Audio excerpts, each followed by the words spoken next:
Hello, everyone, and welcome to this another episode of Stories in the Room. And of course, I am always joined by my incredible co-host, Rod Berger. Rod, I'd love to see you in the room with me because, my friend, this is the time that we come together to really bring it on for the speaking industry as we talk to incredible industry leaders. And today, my friend, we've got a really special guest. So, welcome. Yeah, nice to see you, Marjana. Yeah, with this little thing we started last year, right? It just seems like it's gaining momentum in that regard, and it's a lot of fun. Yeah. And obviously, and amping up the raising the bar on the production as well. We want to Mm-hmm. thank the folks at Rig and what they're Yes, thank doing you is guys. making it, I think, a really just fun and enjoyable experience for not only ourselves but our guests. Yeah, absolutely. And it is stories in the room, Rod. So we'd love a little update on your story before we kick in. What's new for you? You've got some cool stuff happening next week. You want to tell us about it? Sure. Yeah. Well, for those that dream or think of writing a book, just make sure you really sort of sit with that concept I'm in the middle of my book, and it's incredibly fun when you're in the moment and you're in the groove. But you have to find that. And every day there are challenges and family and new dog and all these sorts of things that take away. So that's front of mind. And then, yeah, I'm really excited. Next week, I'm joining Jason Feltz. He was the youngest CEO for Richard Branson Company at Virgin. And he wrote a book called Hollywood Virgin, which is a fascinating read, absolutely Love fascinating that read. And title. he asked me to join him on his tour to do like what we're going to do today with our guest, which is help him in front of an audience capture his story. And so Los Angeles kicks it off next week, and then we'll be at University of Central Florida. We're probably going to do a Mhm. Nashville date. We're looking at New York and Dallas. So super exciting. Yeah, I love that. And I just want to unpack that with you a little bit because I think that's what's so engaging and interesting about the work that you're doing right now, right? It is you are going on these global stages and you are, like you said, unpacking the story of so many different leaders. And we know a lot of people can deliver keynotes, but it really comes to that conversation that happens. And it's very different. You do it very differently than just when we have regular moderators doing that. What have you found has been the difference for you? I mean, I think I share this with our guest, so I'm excited about talking with her about it. But I am just endlessly curious, but what I'm not curious about is sort of the press release. If I weave in any of my writing, that's part of it. It was pretty exciting. I got to do a cover story on Jason for Los Angeles Magazine that comes out next month. That was the first time I got to do that. But the notion of being able to unpack sort of the why of people, right? Not just the highlight reel.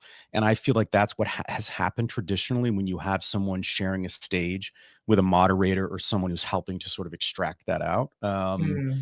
It's just, it's compelling. And I didn't share, but next month I'm going to be on stage with Opal Lee. She's considered the grandmother of Juneteenth. She's 98. Oh, wow. She won the Presidential Medal of Freedom. She was a finalist for the Nobel Peace Prize. And they called and said, could you sort of do what you're talking about on Mm, stage in front of like 2,000 people? And so we're going to do that. And she could not be a nicer human being. So I'm so excited to share that. But it's wow. just about giving, it's sort of like a decanter, like let the wine breathe. That's Mhm. my goal. I don't know what's going to happen every time, Yeah. but I think it should be an exclusive organic conversation that audience says, I could never have just seen this sort of online or read it in a book. Mm. That behind the scenes element. Yeah, absolutely. Well, that's what we're going to do here right now, too, with one of our industry, as I call Suzanne Manzi, a veteran legacy agent with 3 decades in this industry. And I really had the great fortune, Rod, of working alongside her as a colleague at the Harry Walker Agency for 16 years. And one of the things that I really loved about my collaboration with Suzanne as an agent was that, again, that curiosity. And, she had such a penchant for current events. She was just on top of everything. So she was a thought leader agent, not just someone that was just taking in information and kind of just giving names for speakers and different things. She's a real partner to her clients, really thinking, and many agents are for sure. But I think more than ever, and you'll probably agree that right now, as we sit with this incredibly saturated marketplace in the speaking industry, more than ever, we need thought leaders. And I know people don't like to bandy that word about, but they are. Like, if you take your time and you're looking at current events and you're thinking about the themes and you're really having a deeper conversation with your clients, you are bringing thought leadership and ideas and Yeah, you're a understanding, thought right? partner. Yeah, I love that. Yeah. Thought partner. That is like exactly. And so with that, I would love to welcome Suzanne Manzi here from the Harry Walker Agency. She is a senior vice president and agent and just incredible friend. Suzanne, welcome today. Thank you so much, both of you. Nice to see you. Absolutely. I'd love to just before I always give over the reins to Rod, and he does such a magical job of this conversation. I just want to kind of like level set on some of the industry stuff that we're all talking about behind the scenes. And as you and I have talked about as well, I mean, the incredible market saturation that is happening now. It is both opportunity and challenge. And I think everyone is really interested to understand how do some of the top agents, such as yourself, manage this marketplace? How do you manage all of the exclusive speakers that you have to have in your mind? How do you manage learning about new voices? How do you manage showing up for your clients again with that being a thought leader partner to really help them understand how to curate the best event with the right speakers? How is all of that working for you this coming year? So I think that all of us that have been in the market for a long time actually have a huge advantage because, I have 30 years of knowledge. So I'm just layering one layer on top of the other layer on top of the other layer. But the other thing is what you were both talking about, and that is the curiosity, the interest in a story. I read 3 newspapers a day. So when there are new ideas in the marketplace, when clients call up and they say, oh, this is our theme, and what do you think of this? It's pretty easy to be, if you're curious and interested, to have conversations with people. Sometimes the conversations are questions. Well, this is what I think you're looking for. Is that what you're looking for? No, actually, this is what we're looking for. Who is your audience? And then it's, I think if you're a good lecture agent, you always have an elevator speech about yourself, but you also have an elevator speech about almost all of the talent that you're working with. And I'm always been pretty good at just kind of pulling out whatever that elevator speech is. And then I just love having conversations and saying, oh, you could do this, and then that might fit with this, and then would this be interesting? And then most of it is just how somebody reacts. You throw something out and somebody says, yeah, that works in terms of what I envisioned for my meeting. And sometimes it doesn't. Yeah.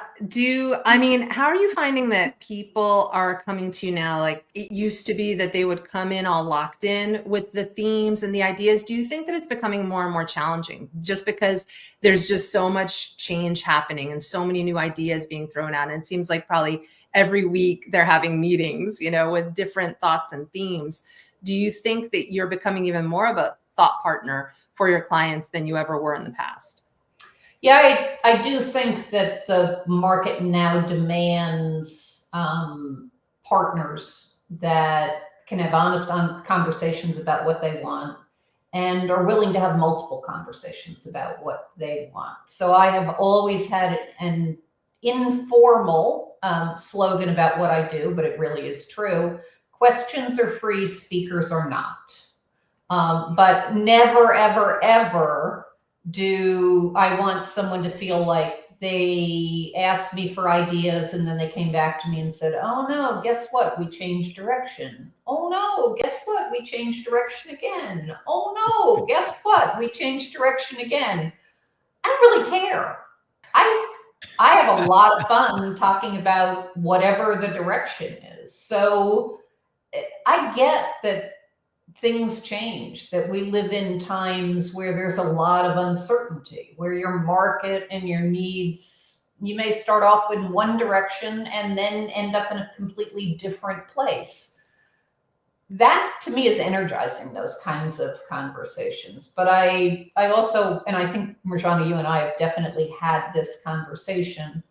I just love what I do and I love having the conversations. I don't do it because I'm constantly calculating a commission in my head, or I'm constantly calculating how many deals I'm closing or anything else. I just have the conversations. Some of it works, some of it doesn't. And it's really the value of the conversations. And then if you have enough conversations, you're going to make a living in this business. But this is a business where in my side of the business, you have to have an awful lot of conversations. Yeah, absolutely. And just again, that desire, like you said, I think many of us in this industry, that's what we love most, is the interesting conversations we all get to have and to learn from these exceptional people, whether you're speaking with clients and you're learning about industry related ideas, or you're speaking to speakers. You know, Rod, because again, you're a global journalist, storyteller yourself. I love that Suzanne shared that she reads 3 papers a day, and probably blogs and different things to stay abreast of it. I'm sure there are a lot of people that want to do more of that and just feel like they can't fill it in. I'm just wondering what you do as well and guidance you have for us before you kick in with Suzanne here. Sure. It's such a critical piece right now, again, as we stay ahead of current events and become those thought leader partners. How can we all do that better? One, I'm a huge podcast fan. So I go to sleep at night, I start my day, and I listen to a variety of podcasts, ones that have to do with sports because I love sports. That's sort of my outlet. Then sort of creative storytelling podcast, and then news. So if there are news programs that I like to watch on TV, they all serve as podcast as well. And so the reason I do that is because I like to listen to the host. I like to hear their turn of phrase. I like the pacing, the sequencing. That sort of gets me. And I'm amazed when they're 2 hours into a show and they ask a question that I know in my head, I'm going, boy, they are bouncing so much. And that was such a wonderfully rich question. You just think, I don't know if the audience understands the talent that takes. So, I nerd out in that regard. But to your point about, watching the news or watching programs all around the world or reading newspapers, that's me as well. I like to get news from all kinds of sources, local sources, and then see what else is going around the world. Oh, I love it. Suzanne, any advice you have for your colleagues too, and in the industry and anyone starting out? There are a lot of new fresh agents coming to the marketplace. How could they stay abreast of this, again, to be a better thought partner to their clients? Yeah, I think it's exactly what Rod said, is that if you have an affinity for this business, you come to it with a natural curiosity about certain topics or certain things that go on in the news. So my background wasn't so much interest in sports as it was interest in politics. And when I started in this business, that was really the center of the business. And that's one of the reasons they hired me, because I had a background in public relations and I could tell you who the current vice president was of the United States, which not everyone can do. But it just is kind of a jack of all trades, just being curious about a lot of different things. I can't tell you much about sports specifically. I certainly couldn't do play-by-play or color in terms of a sports broadcast, but I can tell you what's generally going on with teams and what's generally going on with different people that play different sports. And then I can tell you about some of the issues in sports, like paying college athletes and things like that. So my personal interest is more the issues, and that translates into really the conversations that I have. But I think if you get into this business and you start to really work in this business, even if you had a fairly narrow focus coming into it, like you like sports or you like celebrities or you like music, I think if you do the business long enough, you just start to get interested in a lot more kinds of things. And then candidly, like you, Marjana, and like Rod, and like me or anybody else that's good at this business, we're kind of good at just taking little threads of things and making them into a story. And I've never been enormously worried about being entirely literal or correct. You get down to the point where you say to me, I want Karl Rove to do a speech, I start to get literal and correct. We start off with the initial conversation, and basically I know he's a Republican. There's a big difference there. You can read the tea leaves. Right. Yes, you know. I love that. Well, Rod, we're going to have plenty of questions also to share industry wide here, Sure. but I'd love for you to dive in with some of your more specific specialty questions that you always bring. Okay. Suzanne, it's so nice to spend some time with you. And I just love that we were probably from the same, island of curiosity. I just love being around people that are curious. Take me back to Granville, Ohio, and Denison University. How did you express curiosity, or how was it expressed through you during your college days? So for those that don't know Denison University, it is a fairly small liberal arts college, a little bit southeast of Columbus, Ohio. And Denison had a radio station. And so I always tell people that I did not really major in anything in college except hanging out at the college radio station. But we were freshmen, and Jimmy Carter was running for the nomination for president. And we used to print ourselves press passes and go to the news conferences, and they would let us in. They And so we were covering the presidential election. And I would find myself in these rooms at 18 years old going, I have no idea what question I would ask. I have absolutely no idea even what the issues are. I don't really have any idea what party these people even represent, because he was running against the candidates.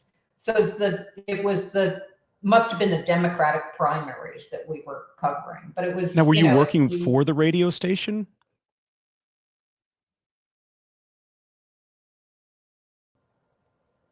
Nope.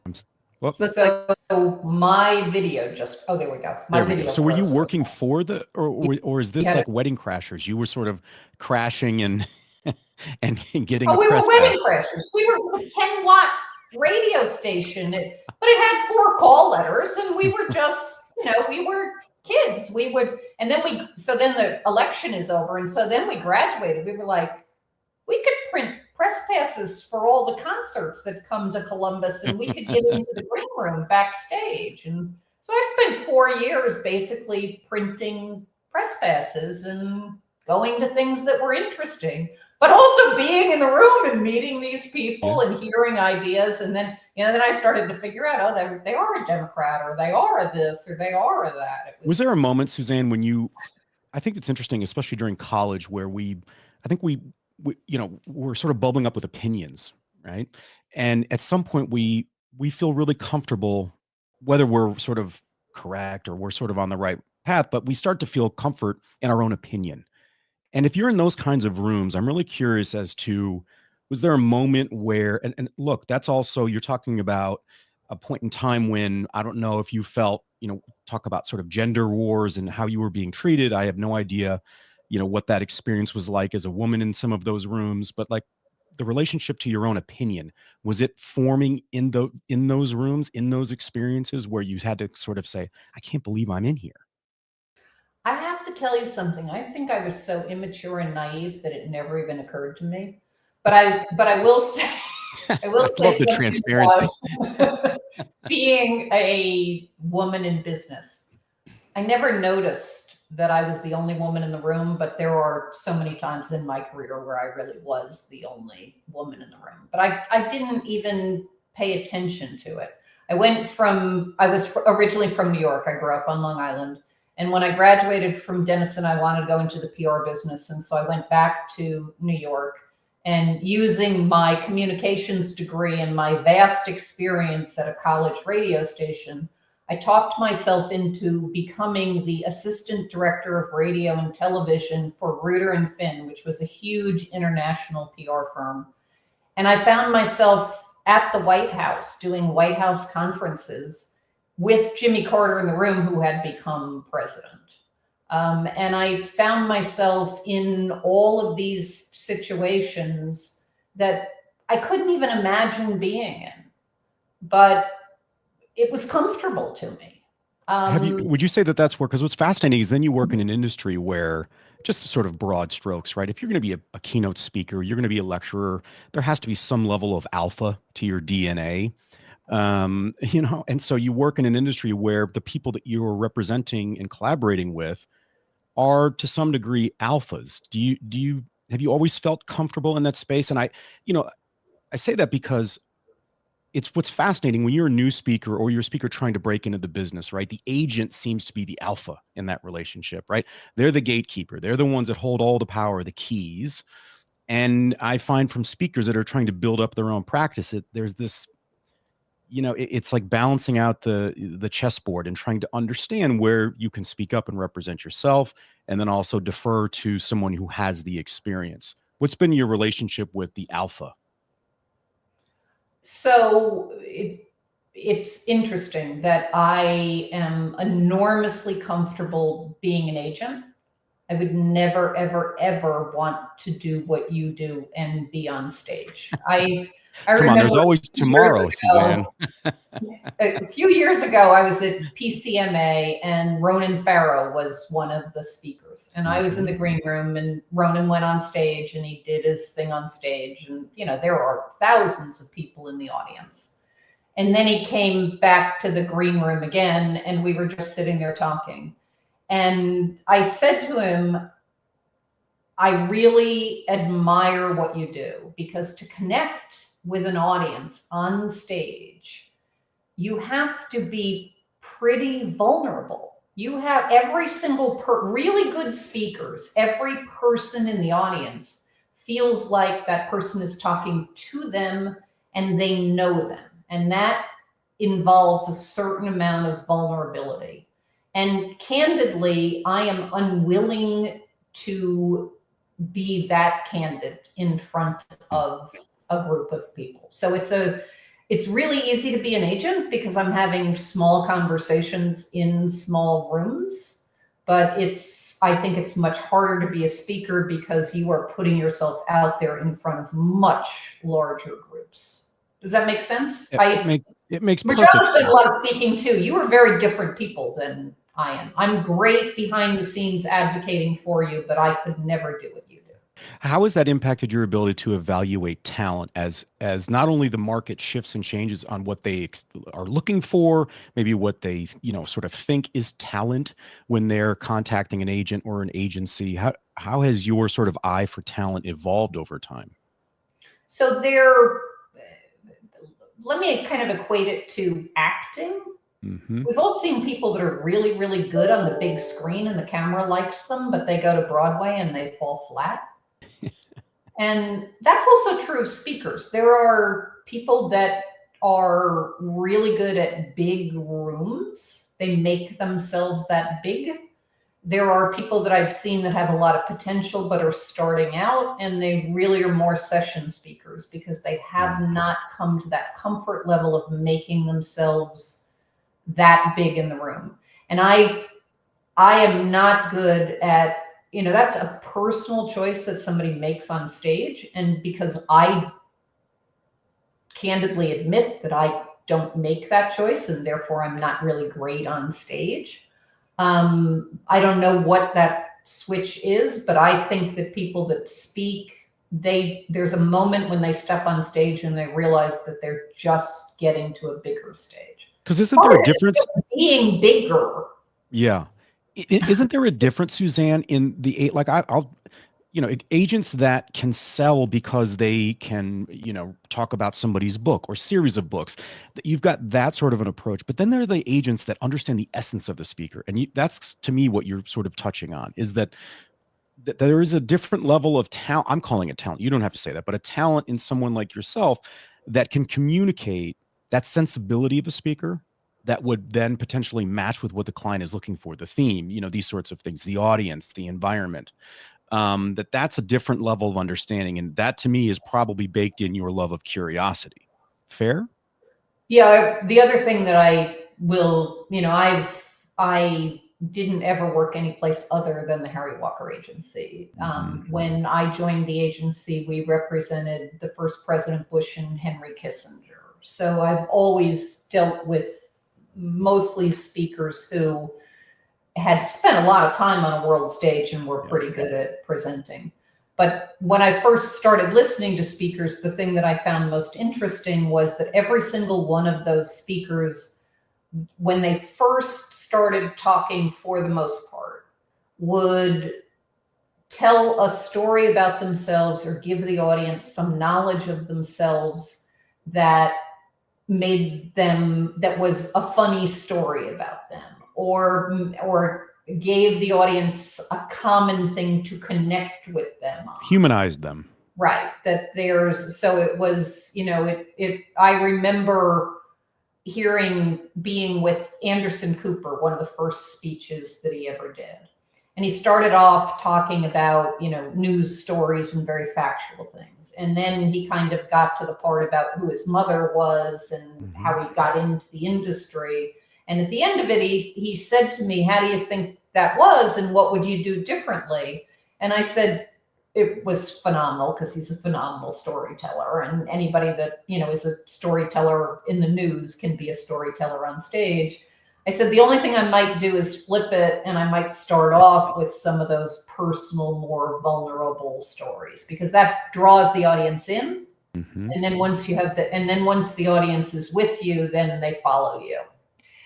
Rod and Suzanne, I'd love to add on to that, or ask a follow-on to that. Just, Suzanne, I think the storytelling and starting with a story, would you say that works really well when it's a well-known speaker, versus now in this marketplace, we're seeing big, heavy saturation new speakers with different ideas. They're not well known, their names are not well known, but maybe they have an experience or have worked for a company and there's value to them being a speaker. But in those cases, do you think it's better for them to start with sharing what's the challenge that they solve for the audience or that organization, versus a personal story when they're relatively an unknown? How are you seeing that shift play out? I have to tell you something. I think by virtue of being in front of the room versus being in a seat in the room, that you have a bigger position in the room than maybe you think you do. And that the first thing you want to do is you want to have the audience identify with you. So you don't want to go on and on with personal stories, or stories that, obviously Anderson Cooper has a story that everyone can recognize in the story. But I think that I know that one of the things they always teach in public speaking is to kind of have an anchor or an intro that you always go back to, that you, even if an audience can't tell, you're always starting with the same thing. And that's the thing that kind of anchors you, so that you get into your presentation and you start to go. And I think anybody that's really a good speaker finds that anchor, even if it's on stage. And Amy Cuddy in the power pose. Yeah. Just standing on stage and doing something that sets you up. And then, so whatever that is, it also is the thing that's going to anchor you to the audience. So you just have to find the right thing that's going to anchor you to the audience. One more. Yeah, absolutely. And one more thing, I'm seeing a lot of, there's a lot of rehearsed kind of speakers right now, I feel. What advice do you have for those speakers? I mean, look, they're trying to nail it. It's just different for them. They have to get their reps in and get out there. But what advice do you have from your years of doing this and seeing the greatest speakers to those that are up and coming and getting better? What pieces should you put them through? Well, I would recommend to anybody that you rehearse anything. It's even having this conversation. I'm not just sitting here answering questions. I thought about what the questions might be. I think about what my answers might be. When I get on a phone call with a sponsor, I think about what my answers might be. Now I've been doing it long enough, and I have many of similar conversations so that I can do it over and over and over again. But no one is putting you on their stage to have you learn at their expense. They are, no matter where you're starting out, if they are exchanging any kind of money or even reputation in exchange for this. They need and should expect that you are bringing your A game to it.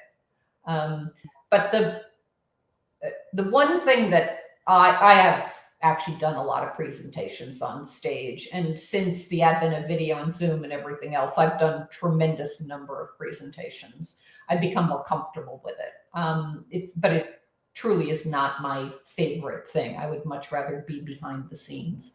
But if I walk on stage, and I am extremely conscious of not shrinking back and showing that I'm nervous.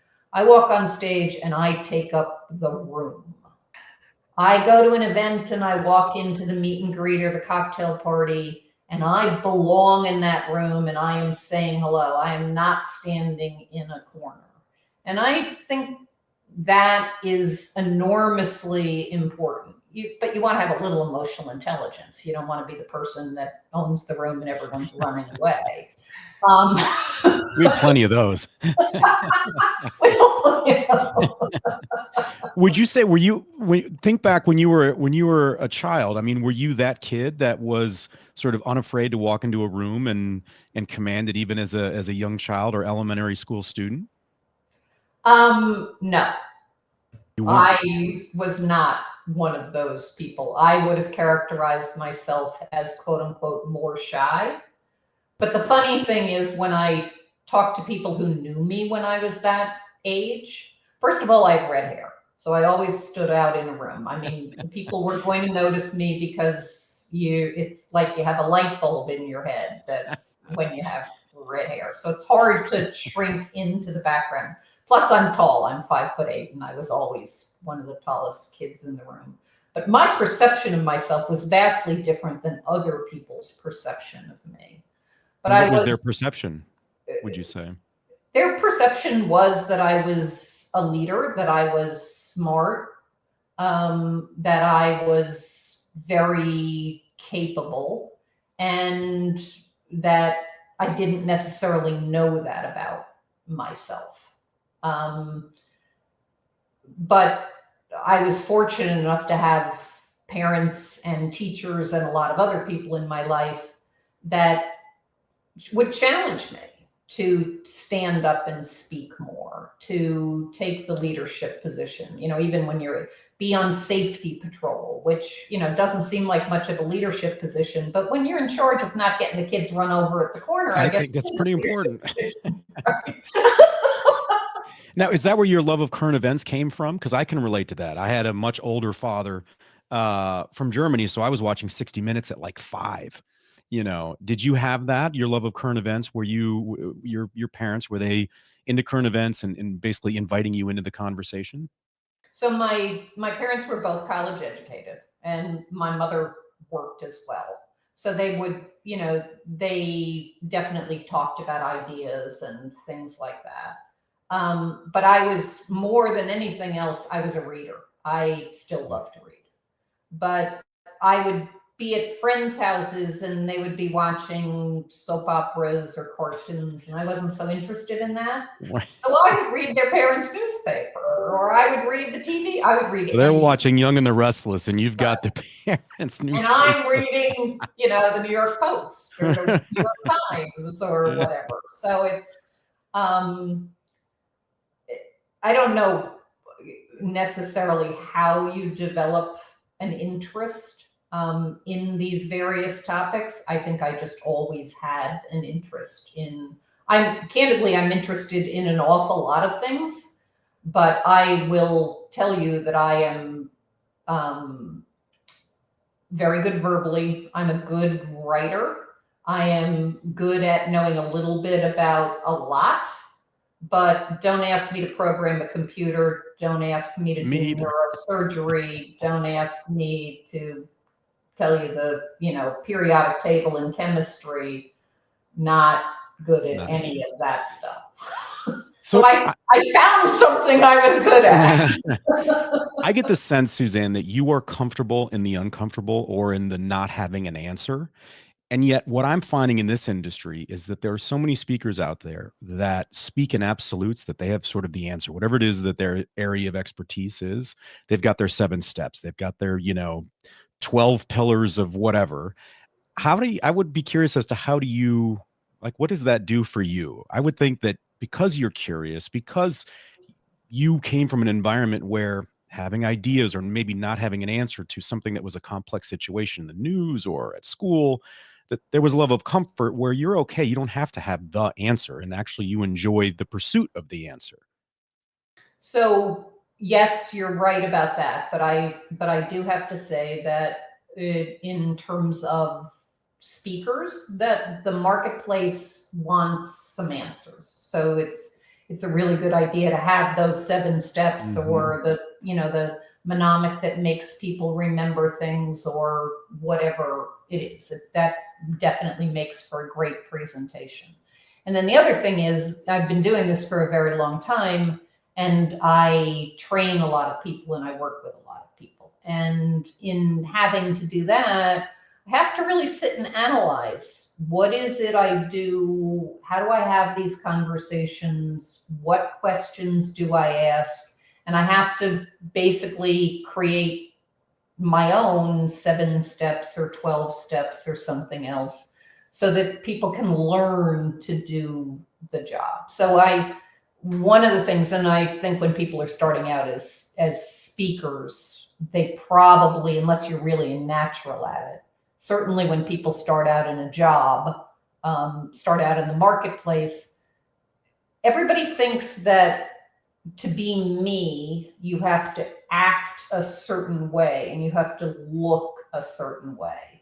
And the reality is, to be me, you have to be comfortable enough with yourself that you don't worry about how you act or how you look. You just are who you are. But that's not how any of us start out. So we all start out, how should I dress? What costume is going to make me look this way? How am I going to ask the right questions so no one knows I don't know anything? I don't care if people think I don't know anything, because I know enough that I'm comfortable with the fact that there's a ton of stuff I don't know and I have to ask the question. But when you start out, you're not like that. And therefore, you're not terribly authentic. So a lot of what I'm teaching people in terms of being an agent or even being a speaker is, be authentic. Figure out who you are and be willing to be that person. We all adjust who we are. I always tell people I'm married for 30 years to my husband. But how did I know when I wanted to marry my husband? When I could have a fight with him, just like I fought with my siblings, and he didn't break up with me or run away. That was, it wasn't, yeah, I, thought he was really handsome and a lot of shallow things and everything else. But really it was, I could be myself and this guy wasn't going to run away. Now, is there, what's interesting about that is, I'm wondering, speaking about authenticity and these sort, and being able to be yourself, you obviously work with very notable people, iconic names and faces. Do you have to keep yourself, I guess, what would be the word? I mean, it's sort of like keeping yourself sort of fresh in the moment when you're working with such talent. Do you find that you have to sort of get back into the gym, if you will, when you're working with those that potentially agents that don't work with people that are iconic or recognizable brands in their own right? Because it's a different level of sort of, on one hand, you deal with agents that are trying to find the diamond in the rough, right? They are looking for every angle to see if there's an opportunity to represent that speaker. How do you keep yourself sort of sharp in that regard? I don't really. I have to say that every single person, including the former leaders of the free world, they are just human beings, and all human beings have something in common. And in addition to whatever they do for a living, They probably have a book that they like, or they may have a TV show that they watch, or they have children or grandchildren that they're really proud of.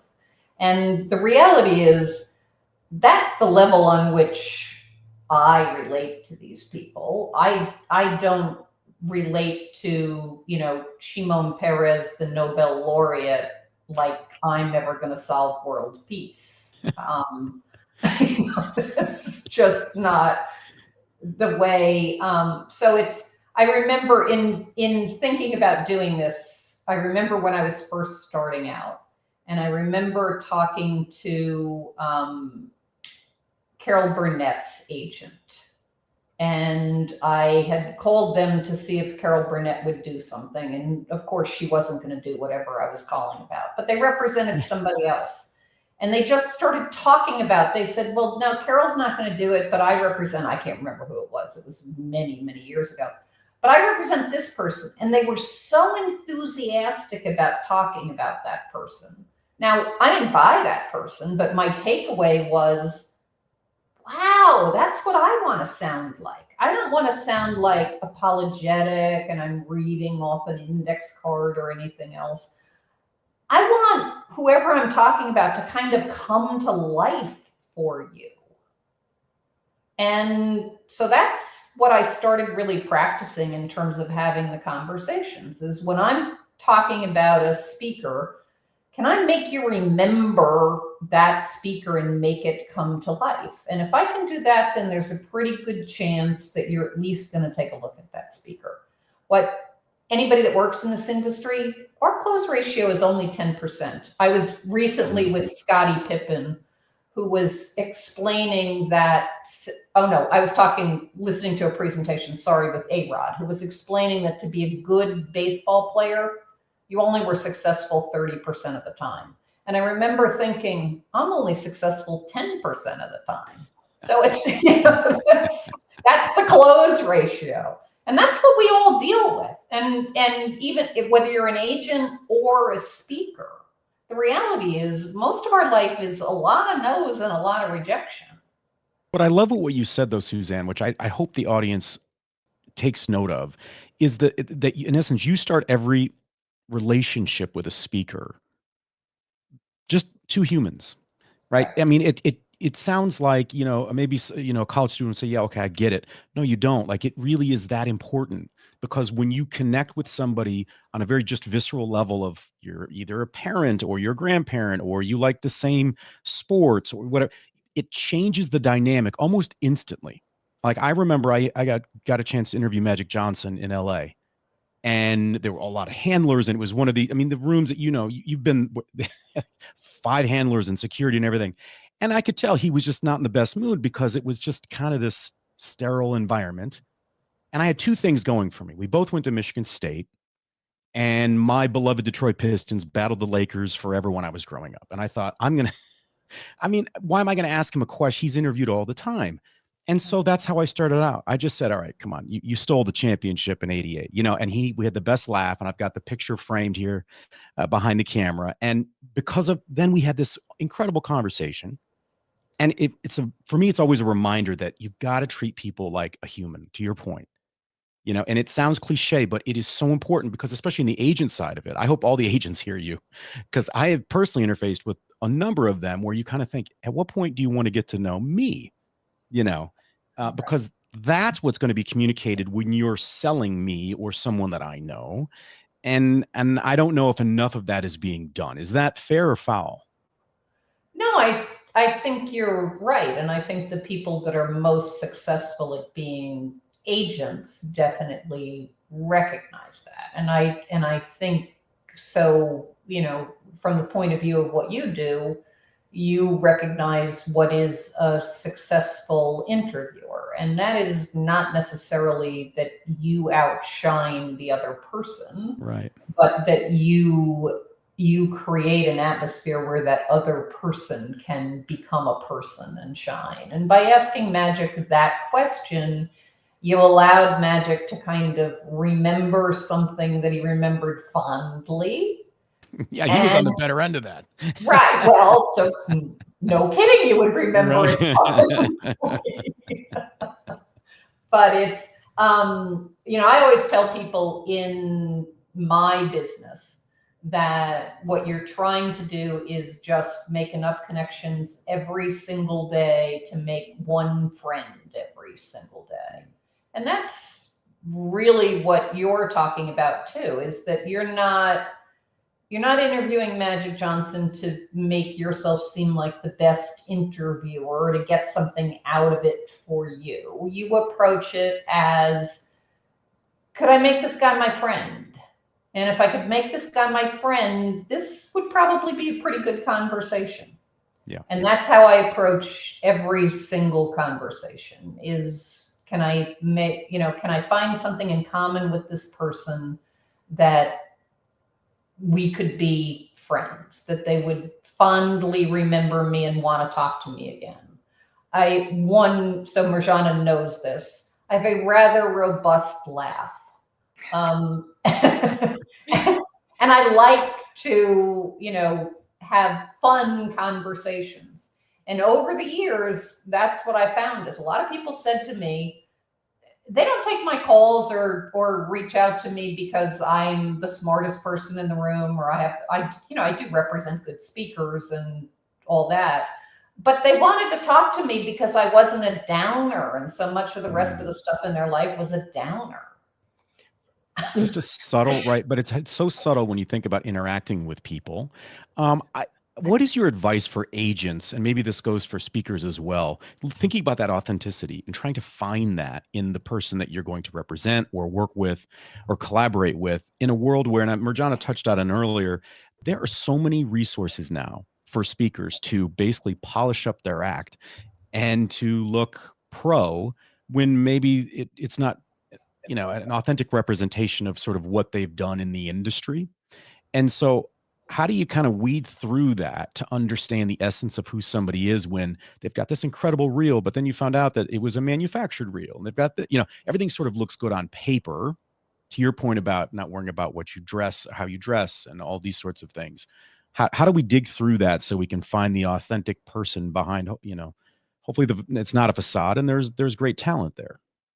Yeah, I've never been a big fan of quote unquote sizzle reels for that reason. Yeah. But I also have to say that I remember this really many, many times.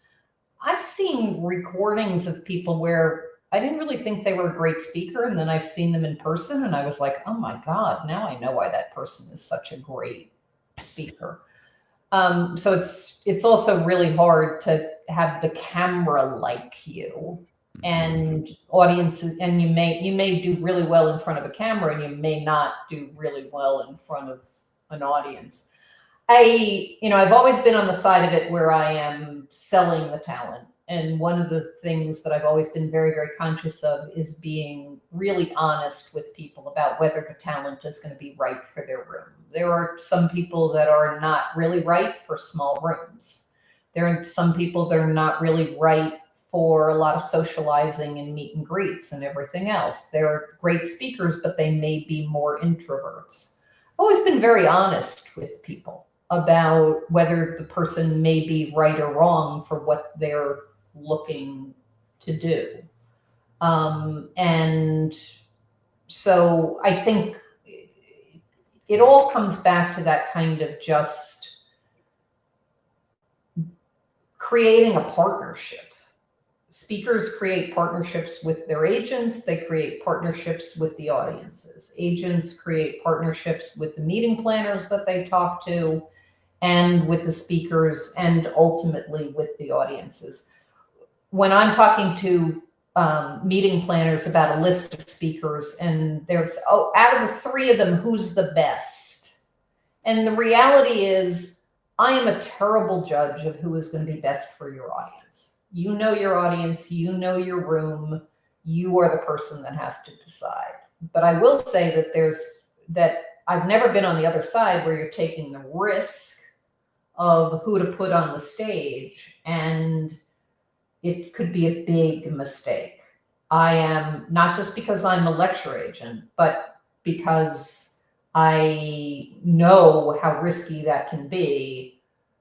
I think the best thing any meeting planner can do is find a few agents that they trust and that they trust their opinion. I think it is enormously risky to try to source speakers yourself, especially from sizzle reels. Yeah, it can be very difficult. Especially in the age of AI, where, I mean, I could put together a sizzle reel that would be pretty spectacular and would have nothing to do with reality. It is crazy when you can see that. Especially with your laugh, Suzanne, right? Like we got energy all day long. We have about 10 minutes going, and I definitely want to pop in there are a couple of questions that we had in comments. Is that good, Rod? Absolutely, please. Awesome. So Suzanne, one of the questions that came up is, do you see any wildcard industries or event formats or themes that are going to pop up in 2025 that speakers should be paying attention to? I see many more meeting planners who are looking for something interactive or something more exciting on the stage.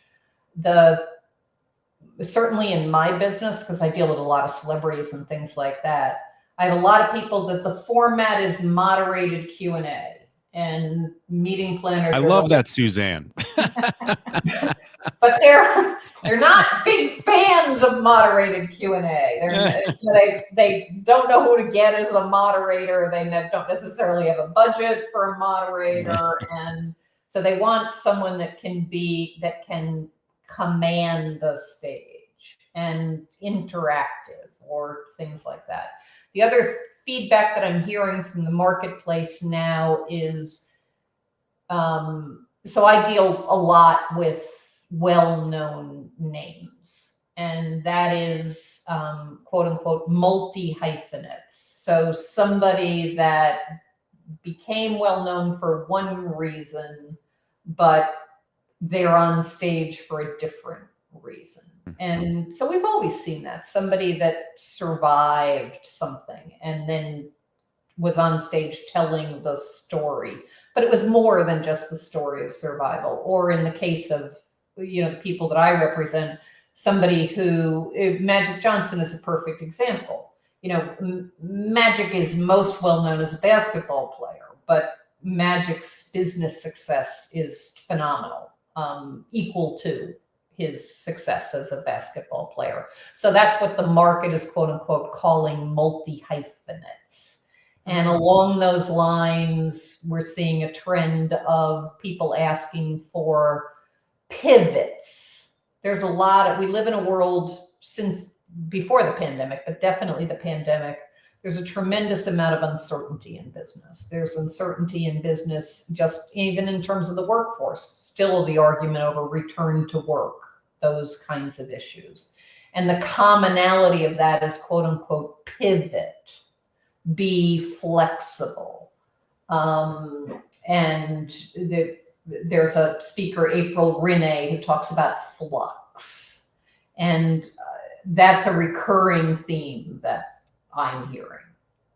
Yeah, more so than ever before, right? And just self-leadership, I imagine, plays into that as well. Getting, wanting people, individual contributor level, leadership level, having even more self-leadership together. Yes. Mm-hmm. So there's a lot going on there. Well, one last question from me, and then Rod, I know you want to do a closing question too. What differences do you see between the speakers who get booked once and those who are doing repeat business? So the ones that get booked all the time are the ones that like people. They say hello to everybody working the production board backstage. They say hello to the person making sure that no one without a badge comes into the room. They recognize every single person that's putting something into making them look good on stage. And then afterwards, they remember those people and they thank those people.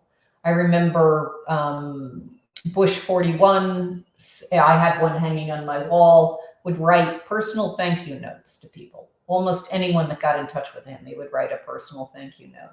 I mentioned that I work with Karl Rove.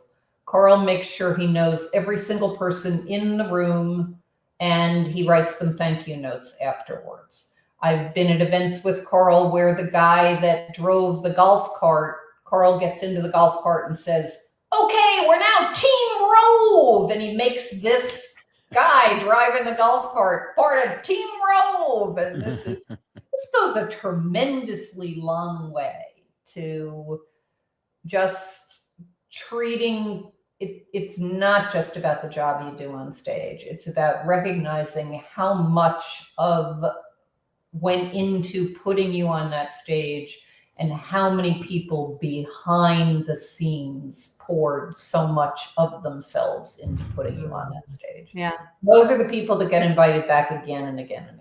Yeah. When you talk about that experience, right, Suzanne, it's not just from that stage. It's how are all the other people going to be speaking about you when they met you and the experiences they had with you. Right. Not that you're sitting in the green room and nobody's allowed to talk to you or anything else. It's really, it's not about you. It's about the other people. And I think any of us that work in this business, there are a significant number of speakers who off stage are introverts. Really. It's interesting. But yet they're appreciative of the people backstage. And then there are people that are just act like no one is around except themselves. And those people are going to tend to be flashes in the pan. Yeah. Well, speaking of appreciating, I've definitely appreciated listening to all of your guidance here. I mean, Rod, I want to give you your final closing kind of question that you have here too, but it's really been a pleasure to be here with both of you. Well, it's been great. Yeah, I think it's such a treat, and I hope everyone's really enjoyed your background and your history, Suzanne. I think it's absolutely fascinating. One area I did not get a chance to cover, I did hear a rumor that you are quite adept at surfing. And I was curious, as a creative outlet, what what does that afford you when you're out there by yourself or with friends or your husband surfing? So first of all, if you have never surfed, people think that surfing is hard. I will tell you that surfing is not hard at all if you have a board big enough to float you and you have a good, long, warm wave. So, Other than that, it's a but I have to do. I grew up on the North Shore of Long Island. I grew up on boats and I grew up water skiing. And one of the things I always loved about water skiing was it was literally like walking on water. It was just fascinating to me that you could like skim along the top of the water on these two boards. And the first time I ever stood up on a surfboard, it was just this enormous revelation because when you're on a surfboard and you're lying down on the surfboard, all of a sudden you can feel the wave catch the board and you feel the board start to move. And then you just have to stand up and balance. And that's where, if the board is big enough, anybody can surf comes in. Because if the board's big enough, anybody can stand up and balance. And then it is this feeling literally of walking on water. It's just fascinating. I love it because it's this great backdrop to like loving story, right? When a good speaker or story, you feel like you're riding a wave, right? It's like, and I just love movies. And when I'll have a sense of, oh, I'm going to love this, like 5 minutes in, like just really get into the seat, and that's the sense. I've never surfed, but when I see people who love it, you can see that there's this bliss as they're finding a wave. Yeah, it is. My husband was a surfer, so I married a surfer, and I learned to surf in Hawaii. We were in Hawaii, and he was like, "You should take a surf lesson." And so I went out, and it was me and these 3 Marines. They were really fit, and they were, they could do push-ups and everything else. And I've always been fairly fit, but certainly not Marine Corps fit. And the funny thing was, I stood up the first time and rode the wave in, and I just kept paddling out and riding waves. None of the 3 of them ever could even stand up because they were all trying to muscle the board. And by muscling the board, they would just constantly flip over and fall off.